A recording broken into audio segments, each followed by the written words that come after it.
topic. So let's kick off. So VAT 15.5% and 16%. Let's quickly get into that and just talk through a little bit of the issues. What is the status and why is it an issue now? I've got some suggestions, and let's talk about contracts awarded prior to the VAT announcement. And the VAT announcement, the date of the announcement is important. Let's get into why that's the case. So on the 13th of March, the minister, SARS issued a number of different documents talking about the budget speech that took place on the 12th of March. Now, let's quickly understand what SARS believe the status is. The Minister of Finance announced the value-added tax rate increase in his budget speech of 12 March. The standard rate of that will change from the 15% to 15.5%. with effect from the 1st of May 2025. This means that from the 1st of May 2025, all taxable goods and services, VATable goods and services supplied by vendors, goods imported, as well as certain services supplied by non-residents or resident, non-taxable or private use, are subject to the VAT rate of 15.5%. The Minister of Finance also announced that the VAT rate will increase from 15.5% to 16% effective the 1st of April 2026. So very important. So despite all the issues that we're hearing from politicians, there was a budget speech on the 12th of March wherein the VAT rate increased from 15% to 15.5% with effect from the 1st of May was announced. Now, if I go through and research all the different comments that are out there, the professionals in the industry are saying that that will increase by 0.5% on the 1st of May unless Parliament passes legislation to the contrary, which is not going to happen in the 18 days that we have from the time that the budget speech was announced. As per the South African VAT Act, this is a statement from Ernst & Young. The rate increase becomes effective on the date announced in the national annual budget and lasts for 12 months, provided Parliament passes legislation to confirm it. Therefore, the first 0.5% rate increase will be effective from the 1st of May unless Parliament passes legislation to the contrary. Parliament is not going to pass legislation to the contrary before the 1st of May. Looking at many others, and Michelle Hawkins is one of them, that increases to 15.5% on the 1st of May. There are practical implications as far as that's concerned. So it's very likely that, very, very, very likely that 15.5% will be the effective rate for VAT from the 1st of May. Now, why is this an issue for organs of state now? Well, one is because there is a legislative requirement that says VAT must be included in the prices that are evaluated. You are supposed to be using a VAT-inclusive price for your 80/20 and your 90/10 price scores. The other thing to bear in mind is that many of the bids that we have, we request the bids to be fixed or firm. And they are very, very seldom, I have never seen this, a non-firm bid which has VAT as the variable. There may be, and you need to look very carefully at what your terms of your conditions of tender are. You need to be very clear as to what your conditions of tender are. But for the most part, what your policies say, what the regulations 2022 says, is that this formula must be used to calculate the point side of 80 for price in respect of the invitation of tender with a rand value equal to or below 50 million, inclusive of all applicable taxes, all applicable taxes. That is what the 2022 preferential procurement regulations state, and the same term is used as well for the 90/10. Many of you are asking for VAT inclusive, as you should do, VAT inclusive prices, and you're getting the VAT inclusive prices, you're getting the prices inclusive of all applicable taxes from your bidders, and you're putting those figures into the tenders, into the price score, sorry, from the tenders into the price score. So some considerations. The first one is that the announcement was made on the 12th of March, 2025. If you've been asking for bidders to provide a price inclusive of all applicable taxes, bidders should have factored this into their bids for all their bids that closed from the 13th of March onward. In fact, from the 13th of March onward, the budget speech was the 12th of March. So if you had quotations that closed on the 13th of March and you're expecting that the products or the services will be delivered from the 1st of May onwards, then the bidders should have factored that into their prices. Some bidders may have specified the VAT percentage amount in their bids or quotations, such as 15%. Now, that might be a challenge that you need to look at, and we'll certainly open this up and get your inputs from this. This may give bidders an opportunity to increase their invoices by an additional 0.5% from the 1st of May. So if they specified 15%, I remember when I was a supplier in the early days of my career, I was always told that when I quote, when I put in a tender, I should always be very explicit as to the VAT amount that is included in my bid. And I was told to do that because if there is a VAT increase, then I have a basis to change my invoice price from that point onwards. So be very careful around whether the bidder did state whether their VAT amount is inclusive of 15% or 15.5%. If bidders did not include the 15.5% in their price, then technically they should not increase their total invoice price and should technically have to absorb the extra 0.5%. For many, if they are buying products, that 0.5% is going to be less than 0.5% because they will be able to claim back the input VAT on their amount. And I'm going to right now put into the chat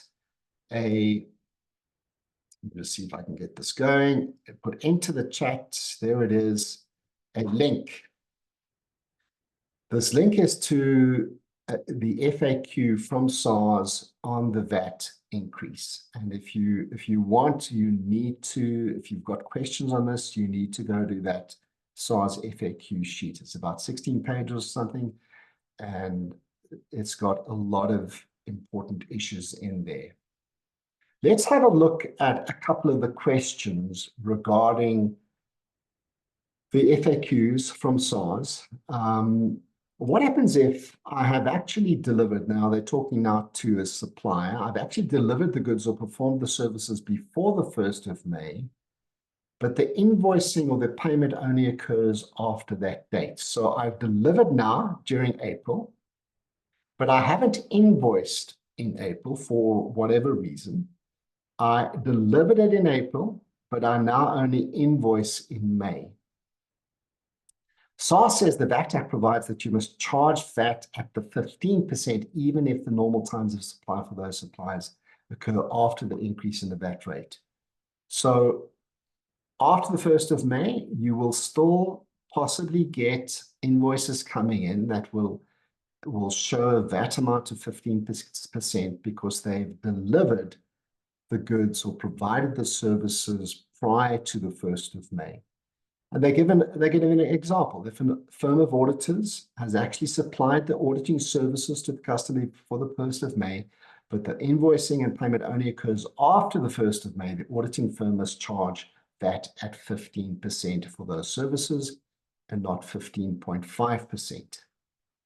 What happens if the goods are delivered or the services are performed during the period starting before ending after the 1st of May, and the time of supply is triggered on or after the 1st of May. So let's say you are providing services, and those services span both before and after the 1st of May, then you need to apportion a fair and reasonable basis the value of the goods or services delivered before the 1st of May and that after the 1st of May.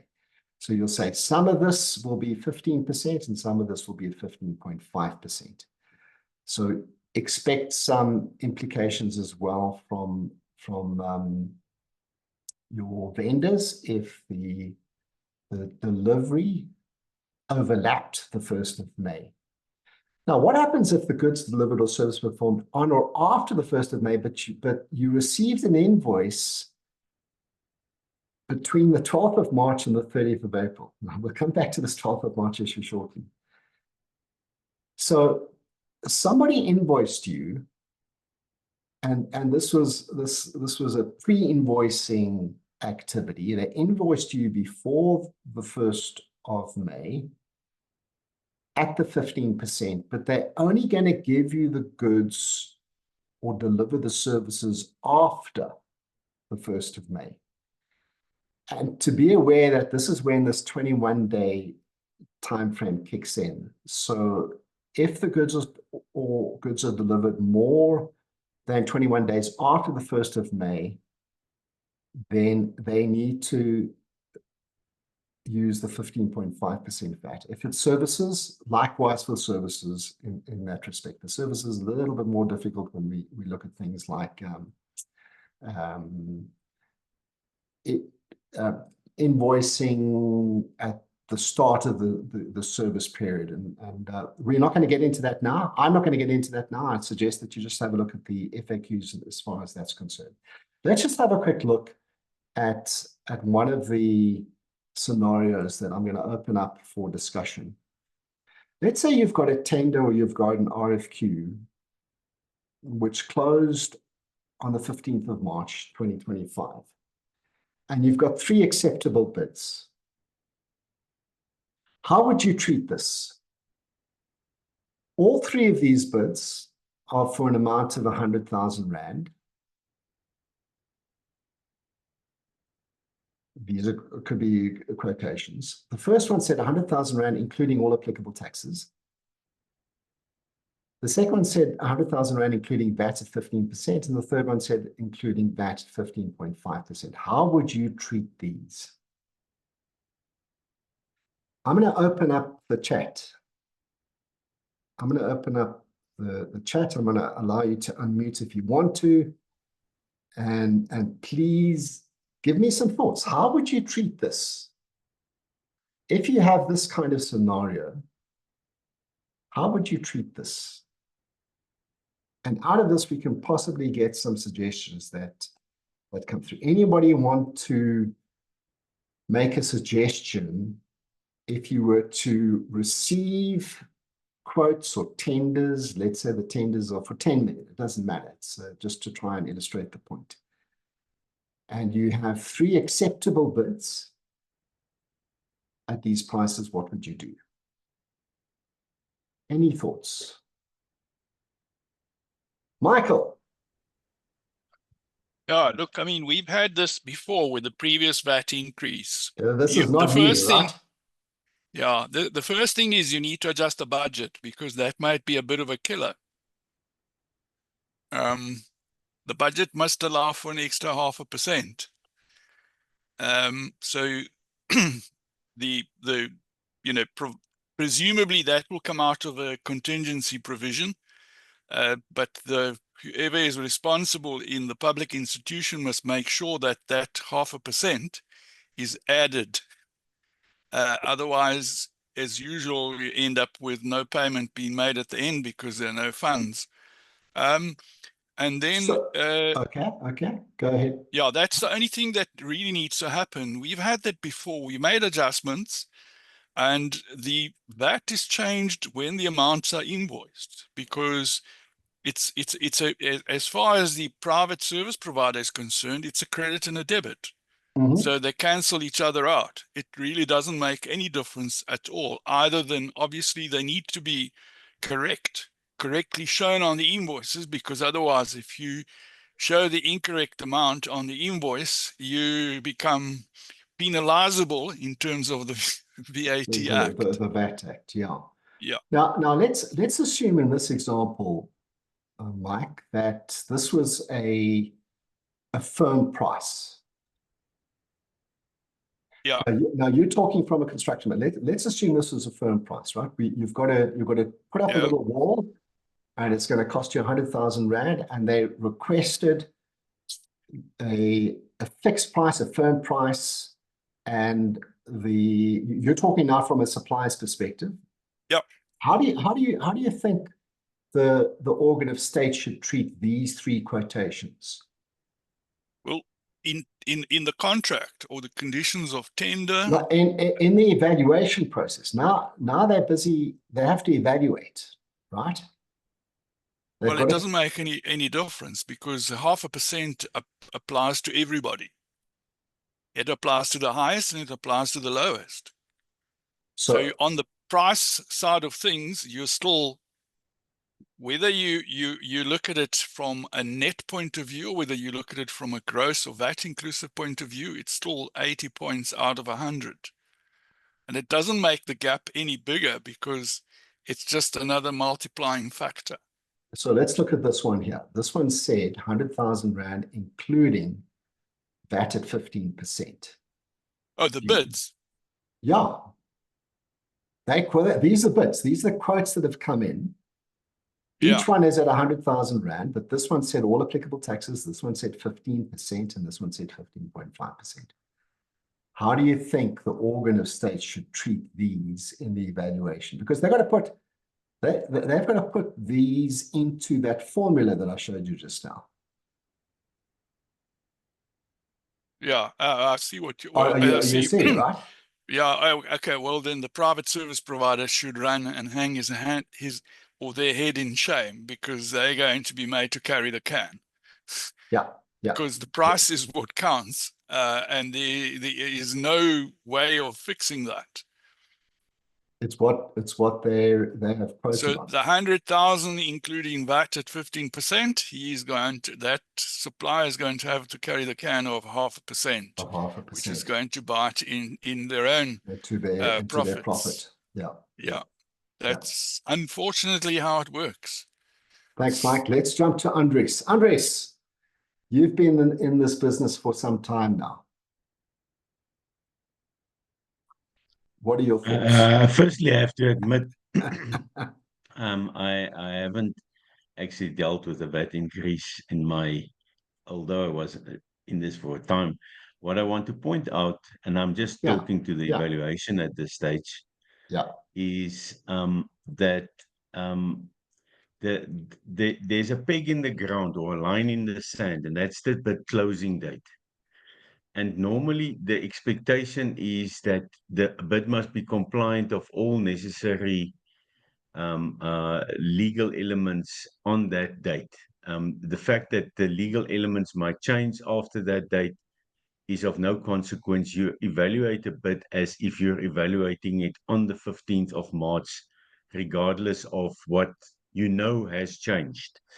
You would also probably find that the bid was advertised, remember, about 30 days earlier, if it's a tender, or 21 days earlier, if it's a government department, 30 days for municipality.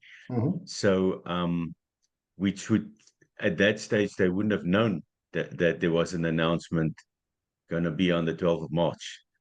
So the organ of state didn't know that, but the bidder did know that the price, that the VAT changed, and hopefully the organ of state was very clear that they requested prices to be inclusive of all applicable taxes. Yes, which they do, right? So the short and long here is that the bidder that bidded 15.5% technically jumped the gun, in the sense that the tax is not yet in force, I know there's all kinds of arguments, but the bottom line is the tax is not in force at that closing date. And theoretically, he's quoted the incorrect rate, and it might just become the basis for either eliminating that bidder, or if you really feel strong about it, we can possibly ask him to adjust his price, but that's always problematic. I would rather go about, as one of the previous speakers say, and evaluate it on face value. And because they're all the same, I must draw lots if they all got the same specific goals as well. And then deal with the one I end up appointing. So this scenario, you could get away with that process in a manner of speaking. Well, I reckon you can. I would like to hear an argument to the contrary. And then the reality is that the firm price issue, and there's a bit of a snake in that firm price story as well. Yeah, sure. Because the definition of firm price was actually published with the preferential procurement regulations of 2001. And the 2022 preferential procurement regulations is silent about firm price. Now we actually don't have an official document defining firm price. Yes, it is common knowledge that firm price is normally Quite right. tax included. It considers tax adjustments. And one other piece of, I want to call it, I don't want to call it legislation, but it is a rule that goes with all tenders, is the general conditions of contract.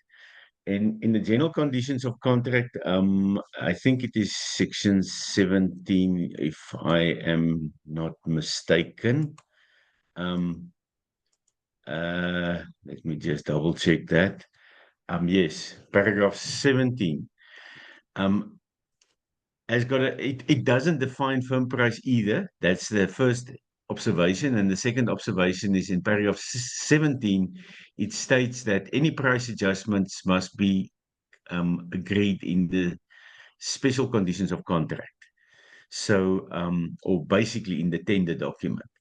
So this might find quite a few tenders hanging in mid-air because it was never clearly articulated in that.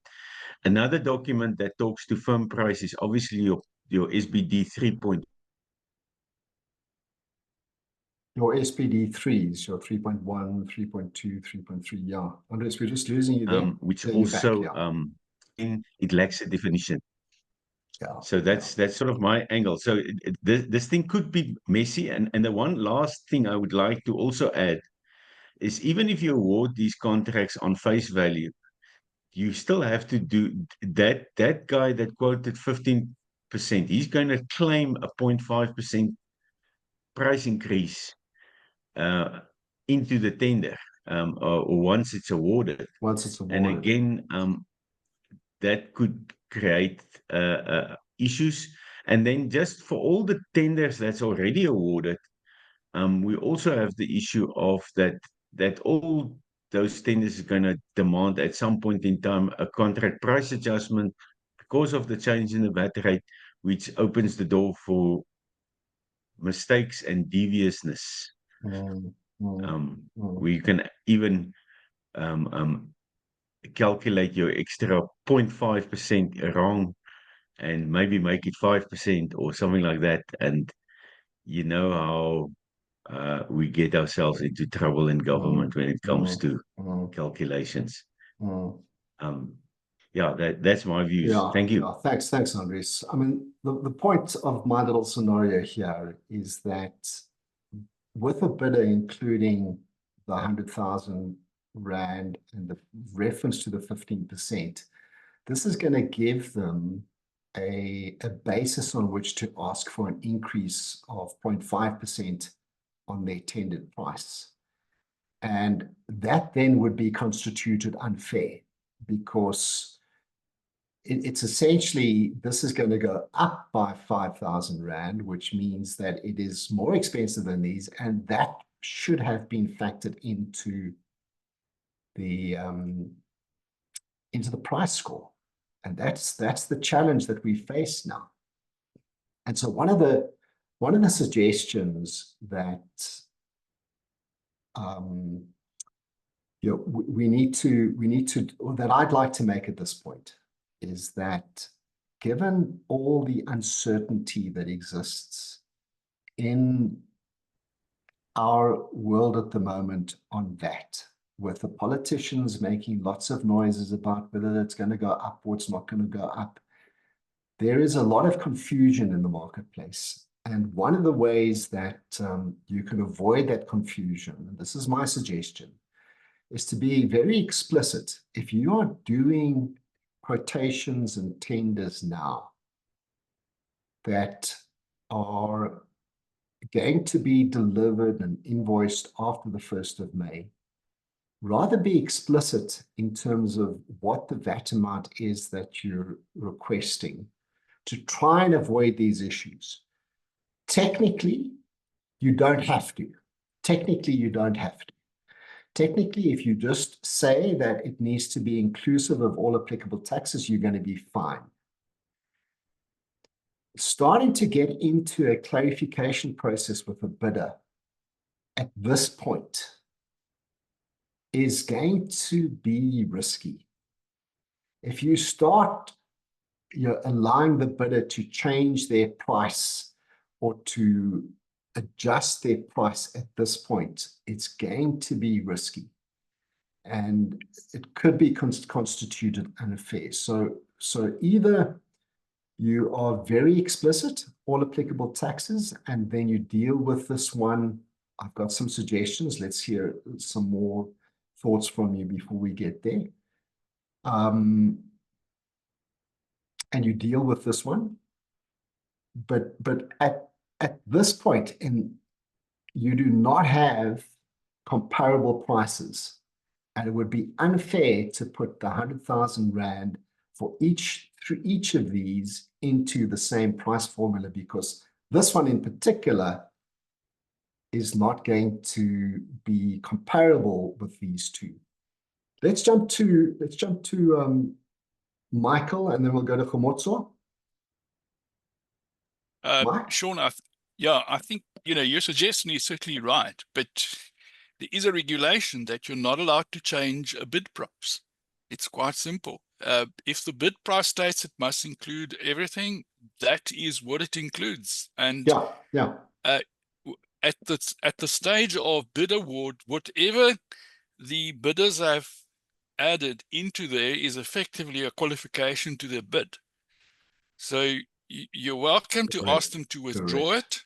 Correct. Or otherwise, you actually quite entitled to force them to provide that service or those goods at that cost. I mean, I've seen it plenty of times in the construction industry where a bidder has actually omitted to price a page in a 200-page bill of quantities, or they forgot to add it. Often an issue. And they put the bid price in. The only option they have, well, they don't really have an option. The only option you have is to disqualify them because of the risk. But otherwise, if you do not disqualify them and they are the highest scoring bidder, they have to provide that service at that cost. And if they don't, they're actually in breach of contract and liable for damages. As much as it sounds unfair, and I know that many times what happens, a bidder is asked to withdraw their bid. It's not really a requirement. Thanks, it's one of those. It's one of those things. Good one. Let's go to Khomotso, and then I'm gonna just hello, Khomotso. Morning, Sean. Morning, colleagues. Good morning. Before I get to my point, looking forward to your wisdom. Before I get into my point, I just want to also touch on the issue that was raised by Michael for construction, when a bidder has omitted to put in a price in one page of the BOQs. Normally what happens is that they would relook at their entire BOQ, see where they can minimize prices, reduce prices to be able to cover that space. But their final bidding price can never change. If it was 10 rands, it remains 10 rands. They'll have to see how to work around that 10 rand to be able to cover whatever it is that they've left out. And then getting back to the scenario that we're discussing, Sean. Yeah. It is advisable to us as practitioners that when we issue our RFQs, we must also indicate the expected delivery date. Yes. This helps us in the scenario that you've provided. Yes. Because yes. if the delivery date is going to be before the 1st of May, you are sure that you're going to be getting those things at a VAT of 15%. But if you've written a delivery date after the 1st of May, there might be challenges there. And if that is the case, you can still issue an email to the bidders that have submitted to that have responded to the RFQ to confirm the validity of their bids, indicating that you are putting the consideration of the 0.5% increase VAT in place. And then in that way, you know that your process has been transparent and fair to all of them, inclusive of the new legislative framework that has been put in place in this regard to the VAT increase. I thank you, Sean. Thanks, Motso. Andres, you've got some more to add.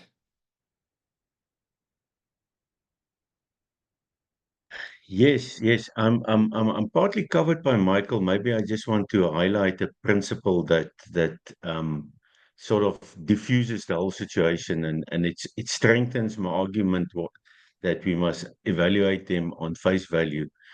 Is remember, you always have the option at the end of the bid evaluation to negotiate with the winning bidder. Yeah. And the trick would be to that one that has the 15%, even the one that is got including all applicable taxes. If they, for whatever reason, are selected, then your negotiation with them would be is I take your rate as inclusive of the new tax rate. If the guy then says, no, but I quoted 15.5, they said, fine, then you have to give me a 0.5% discount on your base price because I've evaluated you on 100,000 Rand. And I'm not prepared to exceed the 100,000. So it's actually a simple solution, and it is basically the principle of making a counter offer or negotiating the final price to deal with the risk. And the nice thing about that approach is it can be applied anywhere in terms of the timing between now and when the rate actually increases and you see the difference on the invoice. Obviously, the most important thing is that the practitioners must be aware of this thing coming, and they need to be ready to negotiate those rates. As a matter of fact, quite interesting, I've got a bid that's currently being evaluated as we sit here. We will, by some stroke of luck, hopefully Monday, award the bid. So this is a good session because I'm just after this session going to send a long email to my SCM unit saying, guys, watch out for this. Watch out, absolutely. Andres, and that's why this is important now, is because we've got to evaluate these bids with a VAT inclusive price. And we're going to have these issues. So I would support you. I would say I would include the 100,000 here into the price score. And if this was the one that was going to get the deal, then I would have that negotiation with them to say, look, you knew it was already advertised and that in the budget on the 12th of March that the tax is going up by 0.5%. You knew that, and either you take this as the 100,000, or or you don't get the deal. Particularly in the instances such as this. But there's some interesting points. Let's just jump to there's another Komotso. Hello, Komotso. Wacheka. Thanks, Sean. Good morning and good morning, colleagues. Good morning. Yeah, now I see I have my own namesake. Earlier when you said Komotso, I thought, did I raise my hand? But I remember from last week. Hi, Komotso. Good, welcome. Sean, you know what? I think, yes, I hear the discussions around the inclusive, VAT inclusive and whatnot, but I think I hold a different view that I've always held regarding, you know, how we put this bid pricing where we require service providers to include taxes. And I have always held a view that remember, this amount of VAT, it's something that you're basically collecting on behalf of SARS. So it's not, the service provider is not going to benefit from that figure. To say, wouldn't it be practical to rather say, when you bid, give us the price before VAT, those that are registered for VAT, they will then add their VAT when they invoice, and those that are not do not. And the reason why is because I feel that we are unnecessarily penalizing those that are not VAT vendors, because obviously if you're not a VAT vendor, it means you already have a 15% price advantage, right? But No. But Okay. keep going. All right. Yeah. Then the net, the output, and the whatnot, fine. But to some extent, there's that disadvantage too. Yeah. To the vet vendor. But I think if maybe for transactions below 1 million, it's fine. But my biggest problem is where you have, especially a term contract, where the likelihood is that even if you award a non-vet vendor today, by you awarding them the tender, they then become a vet vendor, right? So then it becomes necessary to just say, whether you are a vet vendor or not, let's have a same price and compare apples with apples, and then you'll add the necessary taxes after the fact. You know, for me, I think it makes the entire process fair. It doesn't disadvantage the one over the other. Especially for transactions above 1 million. For RFQs, yeah, maybe we can pardon them and give opportunity to those that are still small. But for term contracts, that will make a service provider, a vet vendor, I think we should just say, look, or rather include the VAT for all of them, and then you'll only bill, invoice the VAT if you are a vet vendor at that time, and you will not invoice it if you're not. Thanks. Thanks, Kamotso. Mike, I think you wanted to still add something? Sorry, yeah, can I just give you a different example? Because I mean, I know a lot of the comments are talking about fairness and so on. And I think one must just take cognizance of the fact that this is a process, and you are performing a function at a specific time in the process. So it's like a snapshot. At that point in time, that is what the information is. And I'll give you a different example. Let's just say you have two bidders for steelwork. One bidder provides for South African manufactured steelwork. The other bidder provides for steelwork manufactured in the United States. All of a sudden, the government decides to place a counter tariff of 35%. But the price with imported steelwork from the United States is actually lower than the price with locally manufactured steelwork. So what do you do? And I'm saying is, at the point at which you award the tender, it's a snapshot. At that point in time, it's a static photograph. And that is the information you have, and your decisions are based on the information that you have at that point in time. If things change, you will sign a contract. There are provisions in the contracts to make adjustments. Change in law and a whole plethora of other conditions of contract. But at that point in time, you are taking a snapshot, and you are basing your decisions on the contents of the snapshot that you've taken. That's my view. It's not simple. I agree, Mike. It's not simple. So if we come back to the previous discussion that we've just had, and I'm also referring to the chat Veronica is giving us some input. Veronica, value your points.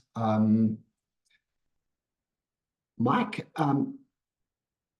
that is not a simple 15% or 15.5% matter for bidders. It is particularly if you're buying products and you're providing construction services, you're buying goods and you are paying VAT on those goods, and then you are invoicing your customer. And when you invoice your customer, you're supposed to put the 15.5% in there, and you're going to then then pay a VAT amount across to SARS on a portion of the VAT amount that you received from your customer. Why is it a portion? It's a portion because you are allowed to subtract from that VAT amount your input VAT costs.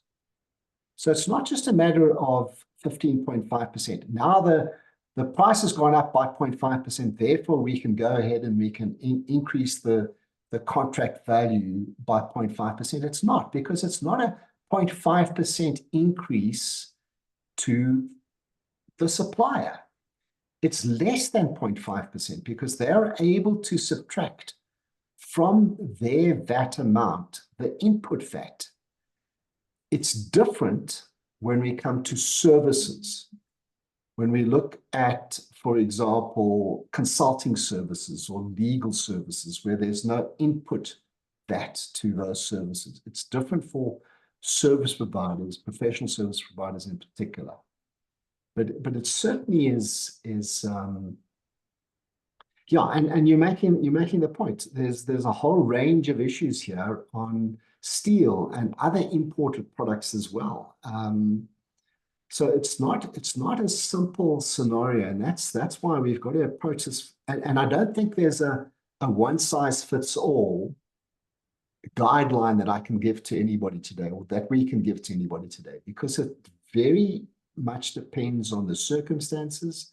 It depends on what you requested in your RFQ, in your tender document. It depends on when it closed. It depends on what the bidders included in their particular price. There's a whole range of things, and so I don't think there's a one-size-fits-all response to these questions. Veronica, if you are able to unmute, I would love to hear from you on your points that you've raised there, Veronica. Thank you, Sean. Yes, look, for me, as I see it, that has got nothing to do with the quoted price.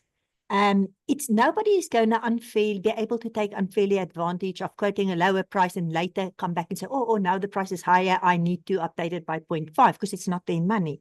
They have to pay it over. It's not their price. It's SARS price. SARS said, I don't just want 15% anymore. I want now 15.5. The supplier has nothing to do with it. They have no control over it.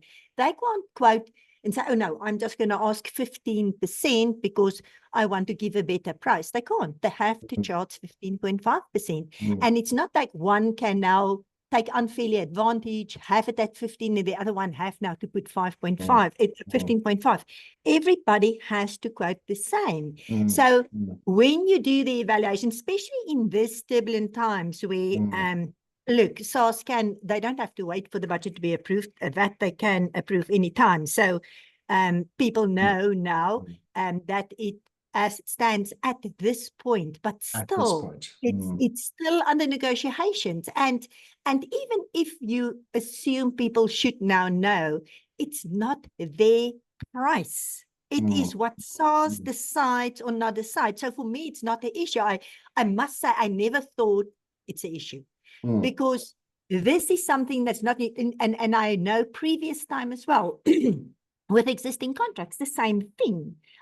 Nobody can decide, I am not going to increase my VAT price in. They have to have no They have to. choice in the matter. And Mm. and last time we just wrote a motivation, a memo to say this is the situation, this is what can happen. Existing contracts, it's going to go up by 0.5%. Nobody can decide I don't want to put it up and I'm going to put it up. Nobody has control over it. It has to happen. And you can't penalize the supplier for something that SARS decides on. So I must honestly say, to me, it's a non-issue. It's a given that you should not, that cannot impact on the outcome. If you have different people quoted at different rates, you should not take that in consideration and assume it has to be the same, because everybody in the end have to pay the same. Veronica, what would you do in this scenario where you've received these three prices, particularly the second one, where they actually said here 15.5%. So remember, this is not yet the invoice. This is their quote. You can do one of two things. You can either say, I'm going to ignore that for now because I don't know what it's going to be, and then allow the suppliers just to bring in the correct VAT price in the end, because it's going to be the same for everybody. There's nobody who's going to be able to say, I'm only going to charge you 15, and the other one's going to say, oh no, but I have to charge you 15.5. They all are going to charge you 15.5 because they have to. And probably if you receive such a quote, it's probably somebody who have submitted before negotiations reach the stage where it's now. I think most people where we are now will submit with 15.5, but if you receive a 15, I will not penalize the person. I will either exclude the VAT or decide let's use the 15% as it stands currently, because there is no 100% certainty that it will be 15.5. So I have no basis to use 15.5 because it's not, there's no clarity. We know everybody's still busy in negotiations. Rather use the 15.5, evaluate on that, award on that basis, with the understanding that if it increase to 15.5, then the supplier will be able to adjust to 15.5. It's not his tender price that's increasing, it's SARS price that's increasing. Thanks, Veronica. Yeah, very interesting times that we're in. Michael, you got another comment, and then I'm going to ask Azra if she could potentially come in. Sean, I disagree. And there are regulations in the conditions of tender, and there are regulations in the triple PFA as to how bids are to be evaluated. And if you deviate from those regulations, you're actually doing something which is irregular. And my suspicion is that if you did that and one of the bidders challenged you, your decision would actually be set aside. That's the bottom line. I mean, it's the same thing as somebody who doesn't price a whole page in a bill of quantities. They made a mistake. It's an honest mistake, but you cannot deviate from what the regulations state. Otherwise, the regulation would empower the evaluators to actually make adjustments. But the regulations are very clear. They say you will evaluate this bid on this, and that basis. And if you deviate from A, B, C, or D, you're actually doing something that is irregular and not provided for. It's I agree with you, Mike. It's not often that I agree with you. So pleased that we are agreeing. Good one, Mike. Thank you. Let's Azra, if you're able to unmute, we'd love to hear from you. Hi, Sean. Hi, everyone. Good morning. Welcome. Hi. Yes, I agree with Mike. I mean, we deal with bid evaluations all the time, and small things like this, or actually big things like this, can cause quite a lot of havoc. That's right. And if you operate like any other government institution, you know that bids, there's not a long period of time before that bid needs to be awarded and implemented. Yeah.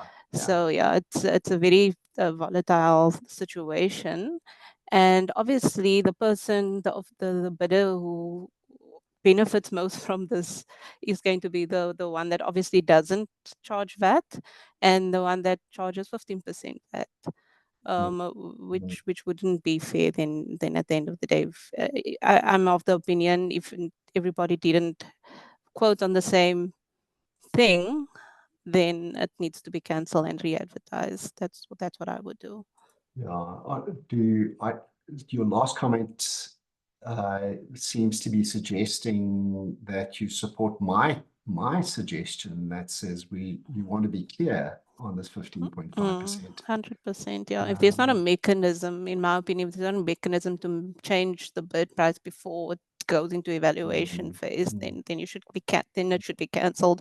Obviously, there's other things that also, I think somebody early on made a comment that, now the budget of the institution needs to be checked first, and also the demand analysis, that if it didn't take into consideration that extra 5%. So it obviously there will be more reason than just the evaluation to cancel the bid and then re-advertise it. I mean, you will have good reason to.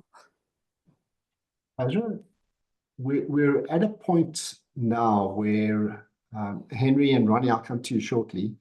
We're at a point now where SARS has also said that there'll be another 0.5% increase in April next year. So if you've got a contract that you've put out, you've got a bid you've put out, and that's going to be for the next 2 years. Any thoughts on how you would treat VAT as far as that contract is concerned? Well, the way I see it, I mean, doesn't this fall under that it's a statutory price increase? So there will be a remedy for the contract to increase their price by an extra 0.5%, or they can decide that they want to absorb it out of the kindness of their heart, which I doubt it will happen. Sure. But I mean, I think that option should be available to them to make that price adjustment, because it is a statutory price increase. But if you're asking for bids now, right, they need to be providing you with a price inclusive of all applicable taxes. So they should also factor in that proportion of the cost of the bid from April next year at the 16%. Yeah, it depends on how proactive you are as an institution, on how you want to tackle that. So for instance, you can either tackle it in a sense of that they need to take that risk into consideration as well and absorb that price when it gets to that point, or you need to give them the option that we can do a price adjustment, and that whatever we evaluate is based on the now and not what's going to happen in a year, because a lot can happen. They can change their mind and not do it, or they can change their mind and increase the VAT by 16.5%. So we can only evaluate what we know right now. Thank you. Let's all right. Thank you very much. Good one. Let's jump to Ronnie. Ronnie Sapika. Hello, Ronnie. Thank you, Sean. Yes. Look, Sean, I think my question is in relation to probably more construction-like type of contracts. Would love to discuss the construction. Yeah, where in specific contracts like the NEC3, there are specific clauses, say, for example, the NEC3, where they specifically do say that should there be, say, for example, a change in law or any form of change in law, a contractor can claim for a compensation event in relation to the increase. Because, for example, the with the NEC3, say if say you had your bid was, let's say, 5 million, and then for whatever reason the award date and the effective date of the VAT increase is somewhere between that period. So I just want to maybe add or maybe ask for a point of clarification to say that doesn't the existing contractual mechanisms within JBCC, the NEC3 already take that into consideration, to say that the contractor can actually claim for that back through a compensation event later, because this is a legitimate change in law that no one was expecting at any point in time. Very important to raise that. So the NEC contracts, NEC 3 and 4, have this mechanism called a compensation event, and changes in law qualify as compensation events. Is that right, Ronnie?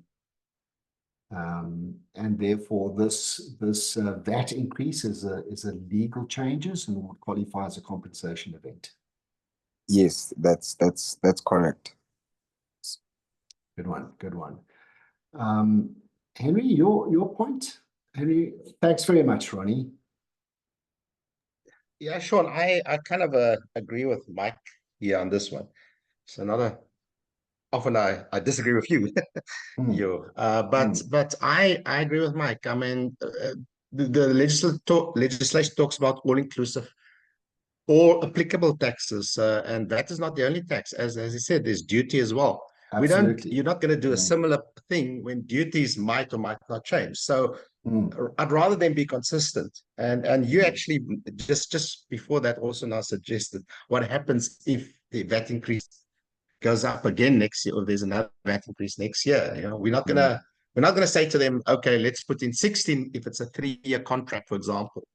And so I'd rather, yeah. So I initially thought it was a great idea, but I was also worried about the VAT, not the VAT, sorry. For example, the issue around duties. So you're right. There's not a right answer, but that's just this kind of my opinion. There's not a one size fits all answer. One size, but I must probably go more. So Henry, what would you do in this example? You've received these 3 quotes.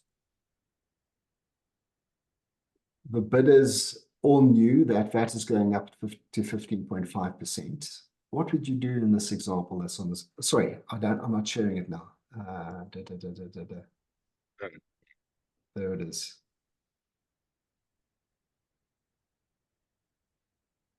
Any thoughts on what you would do in this example? According to this, I think if it is, I mean, if it is strictly like it is here, I would just, I'm almost going to say blindly follow the legislation, but I would apply the legislation. You know, I think Andries already is alerted to that, and to me, that's, if it's equal, then we're going to go in drawing of lots, and whoever gets the deal, then yeah, that's, if it is then the one that just said all applicable taxes, you know, then have that negotiation with him.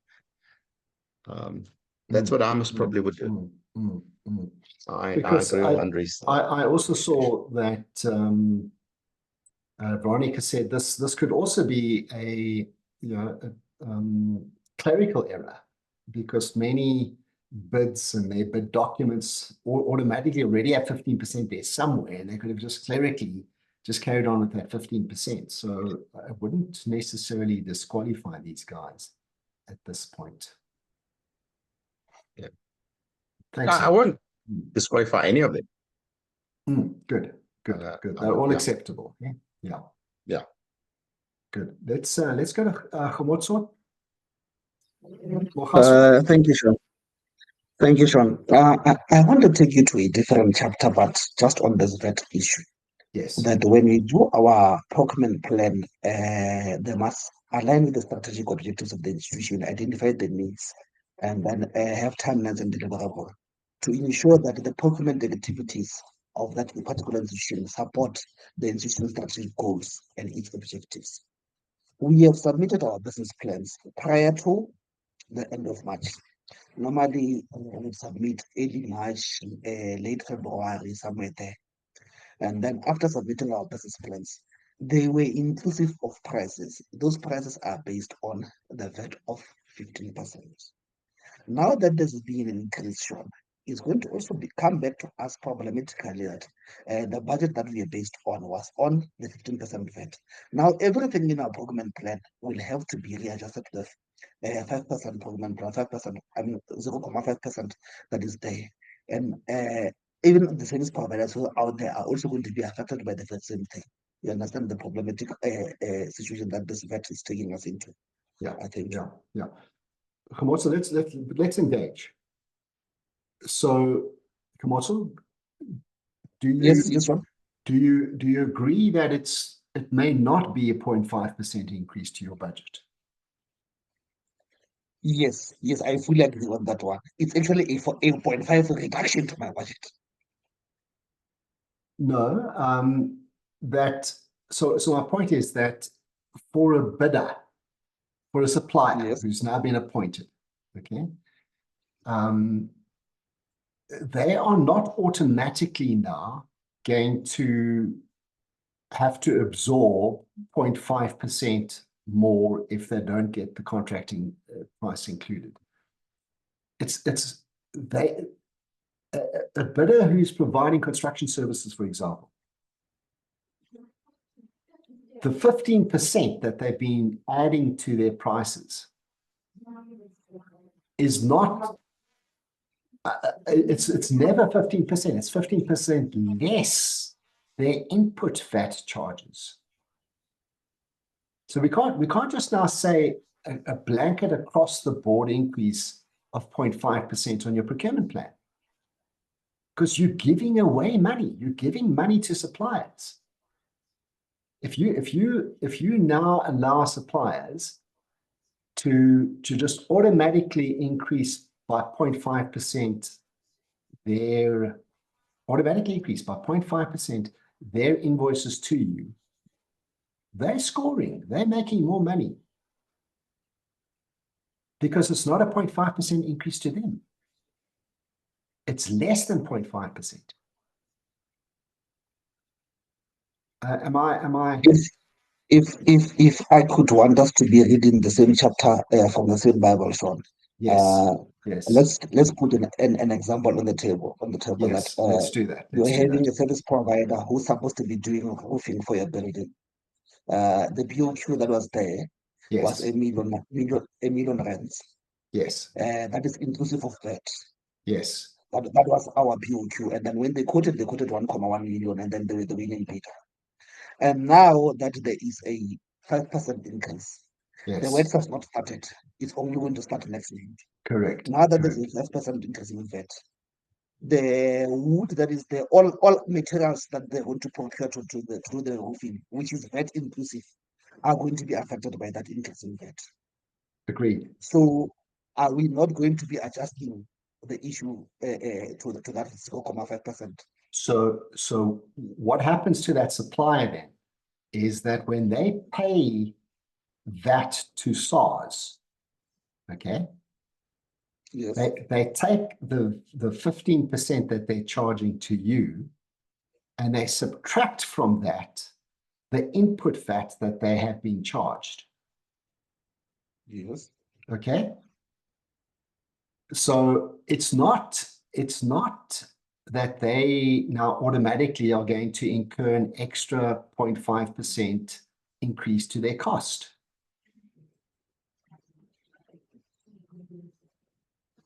So basically, this is they're going to deal with it during their returns.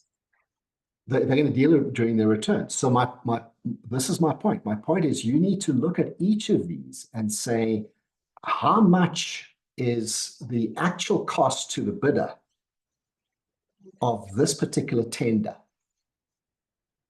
and negotiate with them the price increase. Because you're saying, because it's not an automatic 0.5%. And there's the document I'm sharing now with you that you can see in front is I'm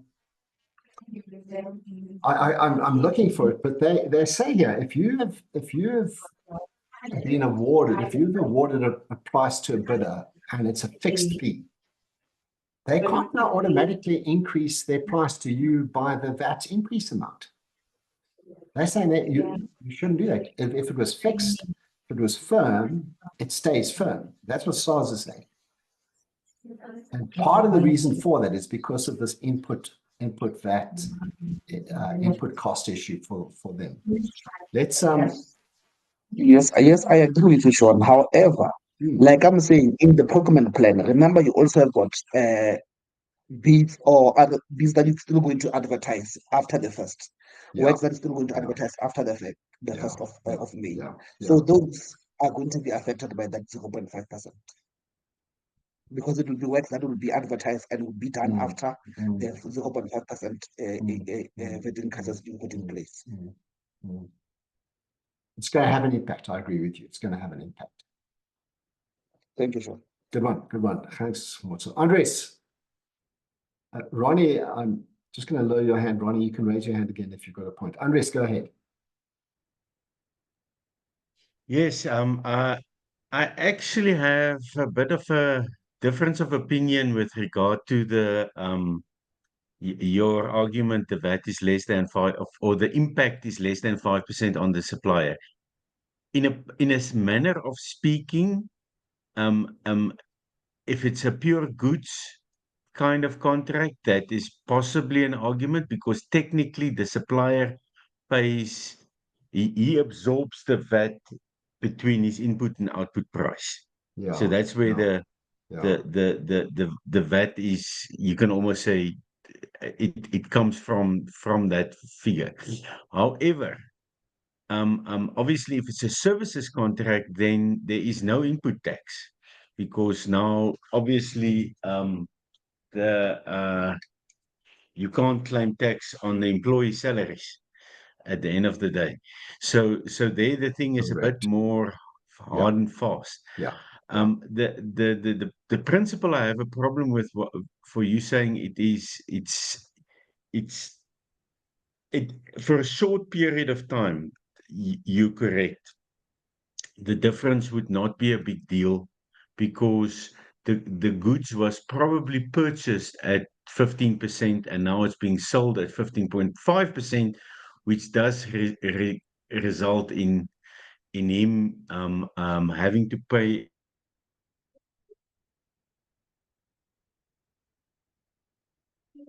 extra 0.5%. Remember the invoice you generate. It's got nothing to do with the input VAT. The input VAT is a separate claim altogether. So my maths tells me that if the supplier does not claim the extra 5% from the client, technically speaking, he's going to absorb that 5% from his margins. Even if he's in a position to claim some of it back, but it's worse for the service-driven organization and for the goods-driven organization, it would be less. But either way, they'll end up having to absorb it, and they have to reflect a 15% on the invoice. You can't negotiate a smaller percentage than 15.5% on the invoice. 15.5. So, yeah, I think maybe we're splitting here. I think this will blow over. We'll get used to it, and then we'll go through another one at the 1st of April 2026. In April next year. Yeah. And the joke is we might just go with downward adjustments in the then future, because that was also part of the promise that this is only for these 2 financial years. So there's another twist to the theme. There's a downward adjustment possible, unless they see South Africa can handle the 16% VAT thing, and then it will become institutionalized. But I think there's too much pressure from those opposition parties that fights for the rights of the poorest of the poor to believe that this is a permanent feature. So we're probably in for a very interesting up and down ride over the next 3-4 years. So yeah, thanks. Absolutely. And we're not even talking here about the tariffs being charged and not charged in the US and other countries as well. So thanks, Andres. It's an interesting time. Sorry, just one last point. Go for it. And that's quite a big deal as well. Is remember, there's a big compliance element to VAT. More fines are paid by companies making mistakes on their VAT than any other form of penalties charged by. So SARS makes good money off VAT penalties because whenever you do your tax wrong, the penalty is normally 100%. So that's like the fine, you can almost call it. So that's probably also going to create a bit of mess for the suppliers at the end of the day. And then the other big deal, and I hope everybody that works for government is now paying attention, is government is the #1 target for VAT fraud. Yeah. Because remember, we are mostly not registered for VAT. So Yeah. all the government departments aren't registered for VAT. Yeah. So it's more the trading entities, the municipalities, and those kind of organizations that actually has a VAT vendor status. So what typically happens, and it's been happening at a very large scale, especially in construction contracts again, because construction contracts is like one-offs. It's not like that company is monthly interacting with SARS and then they get the deal and then they're suddenly a big company and they charge VAT and everything happens and then the contract's over and they're a small company again and they vanish from the VAT radar.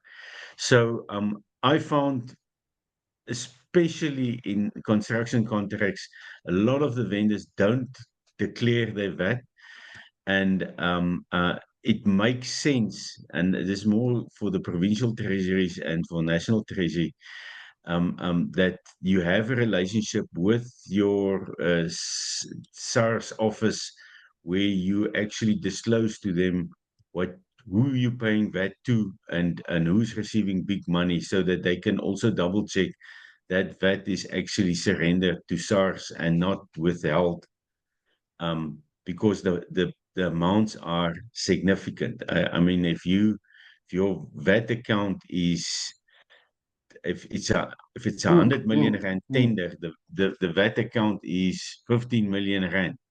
That's enough to go and retire with. So a lot of the guys take the money and run. Anyway, I thought I'd just throw that Andres. in as well. Absolutely. Thank you. Thank you. Yeah, there's a question. Are we going to receive an instruction note or circular from National Treasury on this?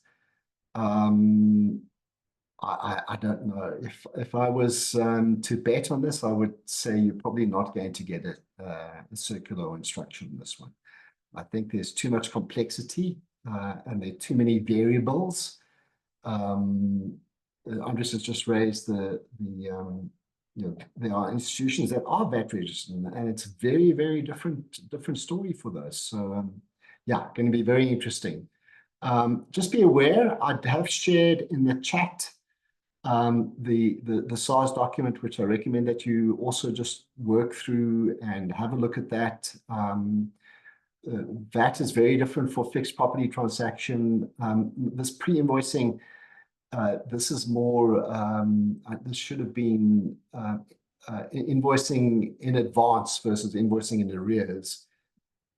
And then just be aware as well that they have also announced that there will be that extra 1% that would, 0.5% that would go up April 2025. I think this is, sorry, April 2026. I think this is a big one that is still questionable given the political discussions that are underway. This may not happen, and there might be a reversal.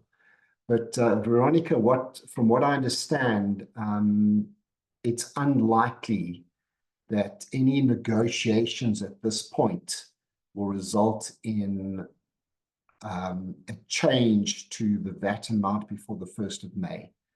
It's legislated that the budget amount, the amount of that increase, which is announced in the budget, will be effective on the date that is included in the budget, and they've got 12 months to then legislate that. And I'm not aware of any legislation that has even been drafted to change that between now and the 1st of May. So the likelihood of Parliament drafting and pushing through a change before the 1st of May is very unlikely. I think they only come back a couple of days before the end of April. Parliament only comes back a couple of days before the end of April, and then there's the public holiday on the 28th, and unlikely that they're going to have any legislative change before the 1st of May. So I think it's 1st of May we've got to watch, but but yeah, let's watch this carefully. Good one, Khomotso, have delivery date there. Ronnie is making a point about ambiguity in the tender documents. Very important point there, Ronnie. Yeah, I think Mike has also got a little example trying to support the point that I was making around the change in input and output VAT, and that 0.434% that he's got there. So just watch that. Any other folk? I think we've covered it. I think it's this is a big topic. We're going to watch this very carefully. If you do have any doubt, I would suggest that you try and get hold of somebody in your institution to help you with that. There are some tax consultants around as well if you really need to get some input on this one. It's one to watch, and you've got to be very careful in the next couple of days how you're treating the tenders that you are awarding, particularly those that have closed after the budget speech on the 12th of March. Next week, just to let you know, next week we're going to be having a governance discussion on bid committees. And it's really just to start to, we've had a lot of bid committee discussions in the last while. It's really to just understand the governance principles around bid committees and what we should bear in mind as we move into the regulations that are being developed now for bid committees for the Public Procurement Act 28 of 2024. Thanks, folk. We'll see you next week.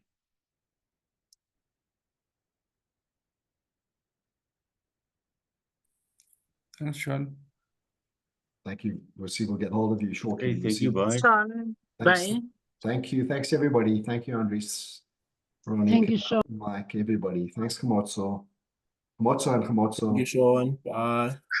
Thank you, Sean. Bye-bye. Thank you, Khomotso. Bye-bye. Good one. Thanks, Sean. Thanks, everybody. Okay, bye-bye. Thanks, Henry. Thank you. Bye. Thank you. Bye.